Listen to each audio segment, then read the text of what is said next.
എല്ലാവർക്കും നമസ്കാരം. എൻ്റെ പുതിയൊരു വീഡിയോയ്ക്ക് സ്വാഗതം. അപ്പോൾ ഇന്ന് ഉണ്ടാക്കാൻ പോകുന്നത് മാമ്പഴ പുളിശ്ശേരിയാണ്. അതിന് വേണ്ടത് മാങ്ങയാണ്. അപ്പോൾ 2-3 മാങ്ങ തൊലി കളഞ്ഞെടുത്തിട്ടുണ്ട്. കത്തി കൊണ്ടല്ല കേട്ടോ, കൈ കൊണ്ടാണ് തൊലി കളഞ്ഞിട്ടുള്ളത്. ഇതിലേക്ക് ആവശ്യത്തിന് വെള്ളം ഒഴിച്ച് കൊടുത്തിട്ടുണ്ട്. ഇനി ഒരു പച്ചമുളക്, ആവശ്യത്തിന് ഉപ്പും കൂടെ ഇട്ട് കൊടുത്തിട്ടുണ്ട്. അപ്പോൾ മുളക് നല്ല എരിവില്ലതുകൊണ്ടാണ് ഒന്നിട്ട് കൊടുത്തിട്ടുള്ളത്. ഇനി മുളകും പൊടിയൊക്കെ ഇട്ട് കൊടുക്കുന്നുണ്ട്. പിന്നെ തിളച്ചതിന് ശേഷം മഞ്ഞൾപ്പൊടി, മുളകും പൊടി ചേർത്തിട്ടുണ്ട്.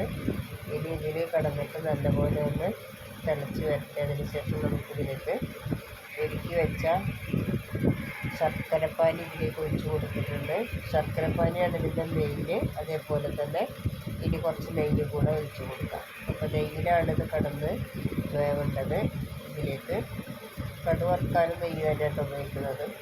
അതേപോലെ ഇതിലേക്ക് നാളികേരം അരച്ച് പുളിയില്ലാത്ത തൈരും കൂടി ചേർത്തിട്ടുണ്ട്. ഇതിന് വെളുത്തുള്ളി ജീരകമൊന്നും ചേർക്കുന്നില്ല.